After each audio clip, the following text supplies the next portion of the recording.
Et voilà. OMG Pic, Yuna a dit hier qu'elle était intéressée pour en refaire si jamais. Ouais. Alors j'ai demandé à DFG. Je crois que Juice n'était pas dispo, etc. Donc peut-être on en refera à 4. Mais là on s'est dit on va en refaire à 2.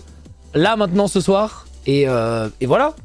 Tout simplement. Le retour de Bing Bong. Bon, on verra, c'est pas nous qui décidons. C'est pas nous qui décidons, mais ouais, l'idée c'était de refaire un tour sur le jeu pour voir ce que ça donne quand on connaît et qu'on est sur une autre map. Puisque je rappelle que, eh bien, dans Pic, il y a une nouvelle map qui est générée toutes les 24 heures à 19 h. Et donc le but c'était de jouer là, aujourd'hui, maintenant. J'ai adoré le replay sur YouTube de Pic. Et bah tant mieux! Les 2 meilleurs, ça peut que bien se passer. Ouais, alors DFG a été grotesque. Moi, ça dépendait des moments, je dirais. On verra. Elle est toute fraîche la map. Ouais, c'est ça, exactement. C'est à 19 h que ça refresh, donc elle est effectivement toute fraîche, donc on se régale, ok? La map de cet après-midi, la jungle était trop dure. Ah ouais? Bon, j'en sais rien. Ne pas galérer sur un geyser. Ouais, après, c'est comme ça. Envie de me refresh la map. Superbe. Tu es le GOAT, tu es le seul à avoir fini. C'est factuellement réel, hein. Mais du coup, c'est le mystère qui est Bing Bong. Ah bah non, c'est pas un mystère, on sait que ce sont les devs. Temps estimé du speedrun? Aucune idée, puisque la seule fois où on a fini, c'était en mode chill. Et là, je pense qu'on va tenter de lancer en mode pas chill pour commencer. Mais je pense que ça va être extrêmement dur. Par contre, c'est vrai que depuis que le jeu est sorti, il y a eu déjà quelques mises à jour. Les devs sont vraiment au taquet. Bon, après, c'est normal. Venant de Landfall, ça m'étonne pas du tout. Mais il y a déjà eu 2 mises à jour. Et d'ailleurs, ils ont annoncé aujourd'hui qu'ils avaient atteint les 2 millions de copies vendues en 9 jours du jeu. Donc, c'est vraiment ultra impressionnant.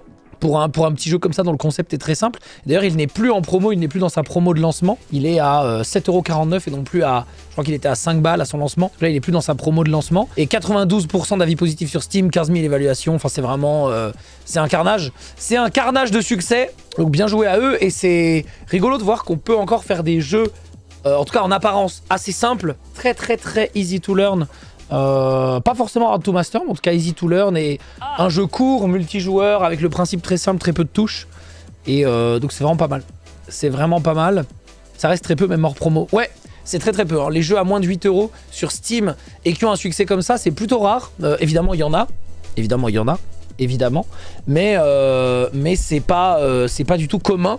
Et voilà.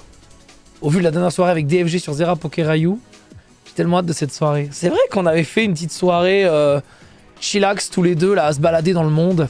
C'est vrai. Trop fier de l'équipe de AgroCrab qui a taffé sur le jeu. Oui, exactement. Avoir Fall dans le nom du studio, succès garanti. Ah, j'aime bien. Donc ouais, ça va être cool. Vous allez prendre Bing Bong dans cette aventure? Bon, je pense pas, hein.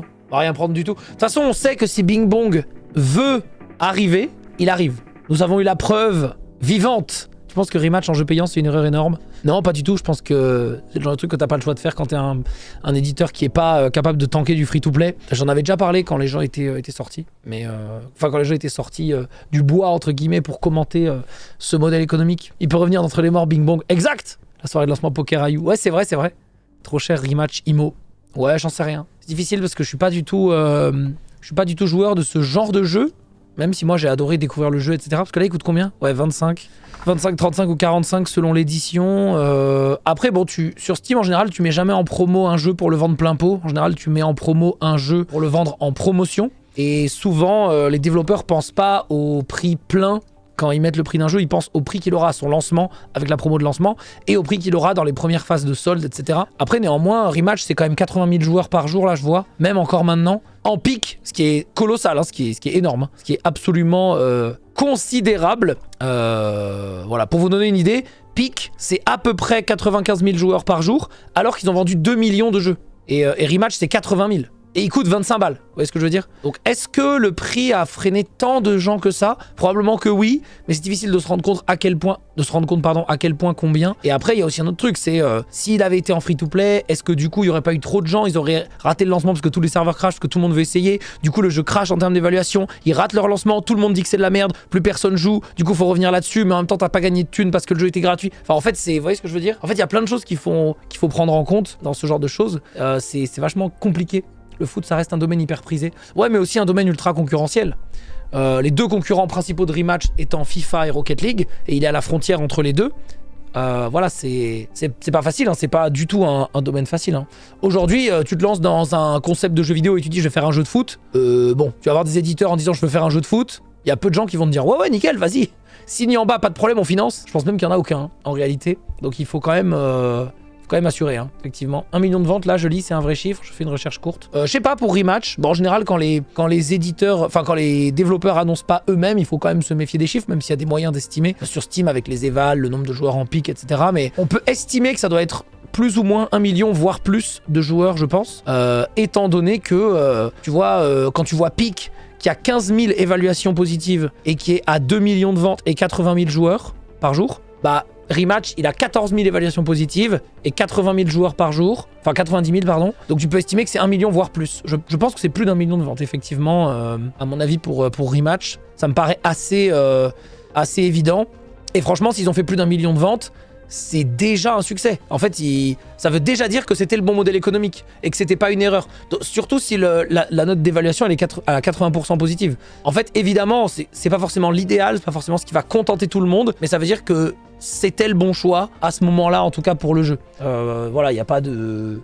Et en plus, le jeu est sur Game Pass. Donc ils ont sûrement fait 1 million, voire 1,5 million de ventes, alors que le jeu est sur Game Pass. Et ça, c'est encore plus incroyable. S'ils ont fait Day One. Les streamers ont fait une bonne pub, ça influence les ventes. Les streamers ont fait de la pub, ça influence les ventes. Après, attention, je pense qu'il faut quand même limiter le concept de succès lié aux influenceurs. Il y a beaucoup de gens qui pensent qu'un jeu, il se vend beaucoup parce que les influenceurs le font. C'est une composante des succès, mais c'est pas du tout ce qui fait tout. Loin de là, d'ailleurs. Loin de là, d'ailleurs, c'est presque négligeable. Je sais pas. En fait, non, c'est négligeable quand t'as un jeu...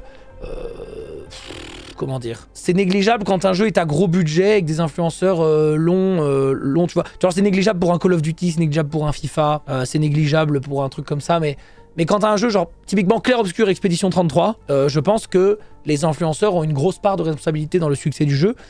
En plus du fait que le jeu est excellent, qu'il est sorti à une bonne période, dans un bon creux, etc.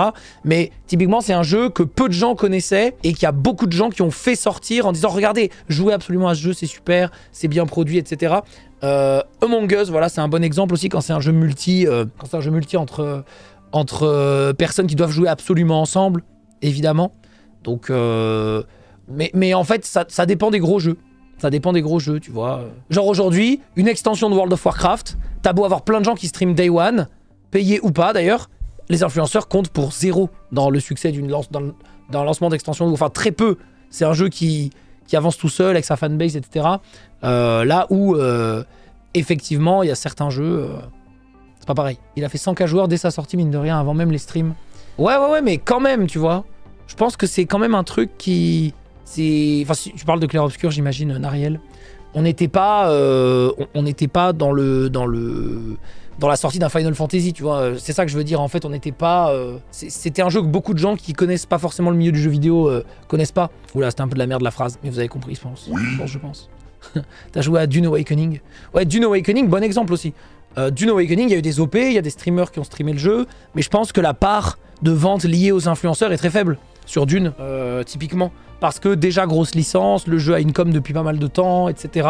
Beaucoup de wishlist, machin. Donc je pense que ça dépend vraiment des jeux.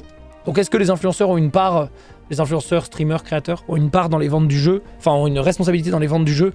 Ça dépend. C'est ni oui, ni non, en réalité. Ça dépend vraiment. Bouche à oreille était incroyable pour Clair Obscur. La quasi-totalité des personnes autour de moi qui l'ont acheté, c'est parce qu'on m'a dit que... Ouais, bien sûr. Ouais, clairement. Tout à fait. Anime Link et Terra aurait donné une carrière à Peak, vraie question. Non, je pense pas. Parce qu'en fait, 2 millions de ventes, ça veut dire que c'est pas le cas, tu vois. Moi, typiquement, c'est les modérateurs qui m'ont dit de jouer à ça. N'a rien en l'occurrence, je sais pas où tu l'avais vu. Moi, j'avais pas encore vu le jeu quand on l'a fait. Bon, après, je suis pas non plus en permanence... je suis pas Chronically Online, on va dire, mais ouais. Donc, je sais pas. Mais ouais. Fun fact, Rematch a plus de joueurs là tout de suite que Call of sur Steam. Ouais, normal. Call of, 99% des joueurs sont pas sur PC. Ils sont sur console. Non, ce qui est dingue, c'est que Call of ait autant de joueurs sur Steam. En fait, c'est plutôt ça, la vérité. C'est ça qui est fou. Et d'ailleurs, les joueurs de Call of, ils sont sur Battle.net maintenant. Ils sont pas sur Steam. Donc, ils sont soit sur Steam, soit sur console. Soit sur Battle.net, soit sur console. C'est donc déjà un miracle qu'ils aient des joueurs sur Steam, Call of. Genre, ils pourraient en avoir 10 000, que ce serait déjà un succès, tu vois ce que je veux dire? Donc voilà. Recommandation Steam, le jeu venait tout juste de sortir, il y avait personne dessus, très peu d'avis. Je te l'ai envoyé direct en me disant que ça allait te plaire. Eh bah, bien joué, c'était vrai. C'était vrai. Allez, je vais lancer le jeu.